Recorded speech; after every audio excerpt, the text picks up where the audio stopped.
I think it's important to realize, first of all, that the reason there's a conflict is because, not only in that part of the world, but there are conflicts in other parts of the world, is because there was a time where white people in Europe thought that they could control countries of other people who were not white, divide them, take them, give them to others. They had the right to do this. And we often hear of the Balfour Declaration. In Israel, basically the Zionists talk about the Balfour Declaration as though it came down from Mount Sinai with Moses, as though it is one of the 10 Commandments. The Balfour Declaration. One white racist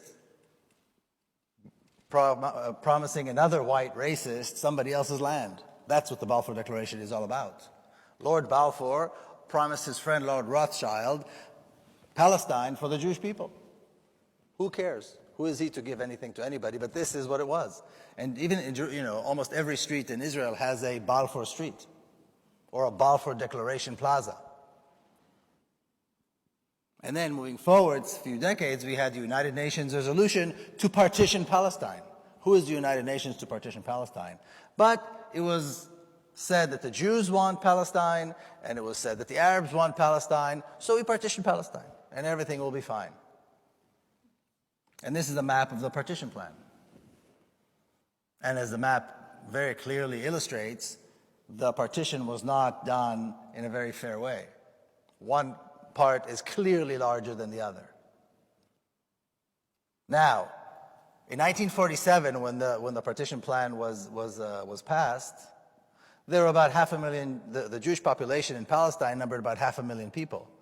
This was the generation of my grandparents who immigrated there, and my parents who were born there. Some 500,000 people who made up the entire Jewish community in Palestine. The Palestinians, the natives of the land, were about 3 times as many, close to 1.5 million people.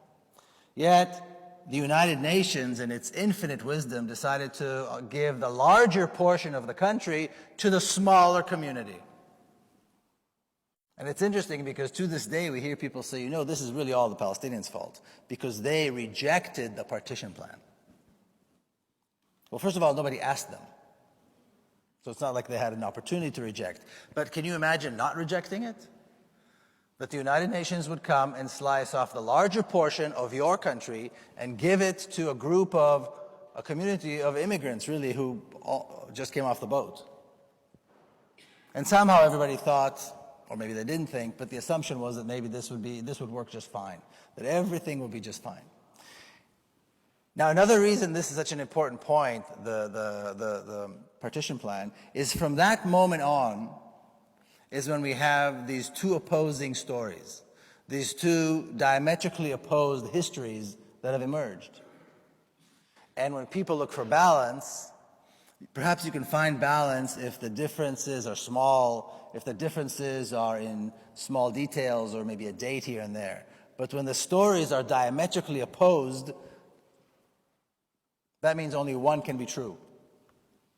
There is no room for balance when you have 2 stories that are completely the opposite of each other. Now, the story that I grew up on as an Israeli, and the story that is basically accepted in the West, is that after the Arabs rejected the partition plan, they began an attack against the Jewish community in Palestine in an attempt to kill the Jews and destroy this small community that they created. Thankfully, the Jewish community was stronger somehow. They were more advanced, they were more developed, they were quick on their feet, and they were able to defeat the Arabs. And remember, these Zionists, this Jewish community, they claim to be the descendants of King David, who defeated Goliath, and the descendants of the Maccabees, who defeated great empires, and basically the descendants of the ancient Hebrews, who were, were always victorious against all odds. And now here they were, and they defeated the Arabs. And they established a Jewish state once again in the land of Israel after 2,000 years. Well, this is almost a biblical story. How can you refute this? How can you argue with such a romantic, like I said, almost biblical story? Who would dare say that this is not true? And it's such a powerful story, too. The problem, of course, comes up when we start looking at the details.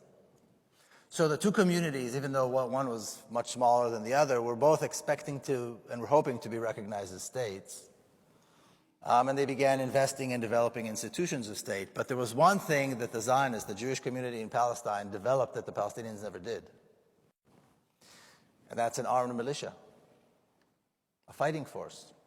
By 1947, the Zionist militia in Palestine numbered close to 40,000 armed, well-trained, highly motivated men. My father was an officer in that militia. Well, there was no equivalent on the Palestinian side. There was no Palestinian armed force. There never has been, actually, a Palestinian army. So if there was no Palestinian armed militia, who were these Arabs that attacked the Jewish community? Now, we know that other Arab countries intervened in Palestine some 6, 7, 8 months later. But at the end of 1947, who were these Arabs that attacked, and what did they attack with, if there was no fighting force?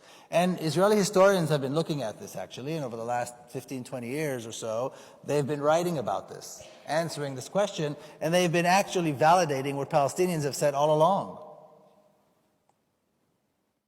It was not the Palestinians that began an assault at all. As soon as the United Nations gave its stamp to the creation of a Jewish state, or the Jewish state, in Palestine, the Zionist militia began a massive campaign that today can only be categorized as terrorism and ethnic cleansing.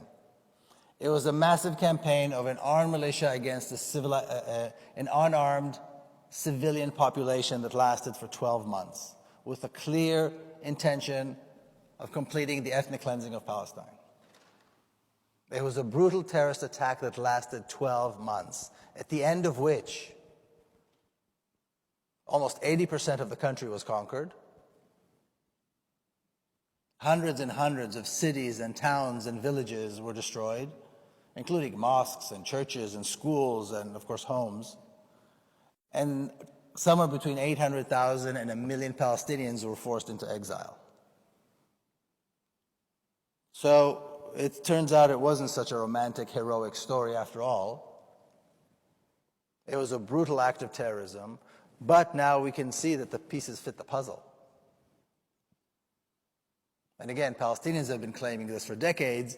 Israeli historians have validated this over the last 20 or so years with people like Ilan Pappé and others. Now, one of the claims that's made quite often by the Zionists is, well, perhaps a few villages were destroyed, perhaps a few Palestinians were forced to leave, but really there was nothing there. There was nothing there. It was desert, camels, poor farmers. There was really nothing there.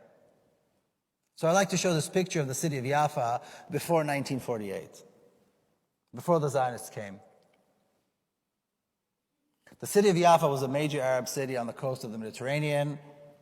It was a city of close to 120,000 people. It was a city with concert halls and movie theaters. Several newspapers were printed in Jaffa. Writers' guilds and trade unions and a rich political life and a rich business life took place in Jaffa. The Jaffa oranges, you may have heard, was, very famous industry there.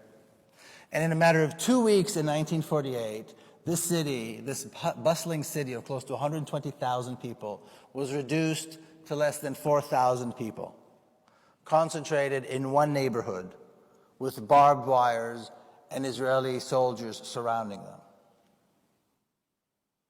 And on the ashes of the city of Jaffa, today we have, in a picture that's almost from the exact same angle, the city of Tel Aviv. The city of Tel Aviv still calls itself Tel Aviv Jaffa, Tel Aviv Yafo. And there is still a small Palestinian community and a small part of the original city of Jaffa that's still there. It's a small community that is neglected and subject to oppression and subject to racist laws. Israeli police does not go in to solve crime. Palestinian youth in Jaffa have no hope and no reason for hope, no opportunities.